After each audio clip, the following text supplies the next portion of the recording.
הסרטון הזה הוא סרטון אזהרה לכל מי שמתכנן לקנות דירה. יש את הקטע הזה, רגע לפני שמתקדמים לחוזה, שרוצים להתייעץ. עכשיו, הכל טוב ויפה, לגמרי לגיטימי. מה הבעיה? שמגיע מישהו מהמשפחה, חבר, מכר או לא משנה מי, שלא מכיר את השוק ולא יודע על מה הוא מדבר בכלל. במקרה הטוב, המישהו הזה גר בנתיבות ועוד מכיר את הרחוב. במקרה הפחות טוב, הוא גר מחוץ לעיר, קנה פעם דירה על הנייר, והכתירו אותו לאיש הנדל"ן של המשפחה. היה לי מקרה כזה ברחוב חרצית בנתיבות. זוג חמוד שהגיע לראות את הדירה, השתגע על הדירה. התאימה להם כמו כפפה ליד עם בתי כנסת והכל קרוב לבית. רצו להביא את אחד ההורים. אוקיי, תביאו. ואז האבא מגיע.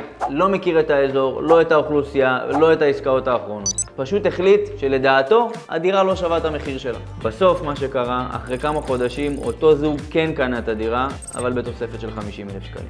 מה שאני אומר, שכן תתייעצו, אבל תתייעצו עם מישהו שמכיר ויודע. מקווה שלקחתם משהו מהסרטון. תשמרו אותו ותזכרו לראות אותו לפני שאתם קונים.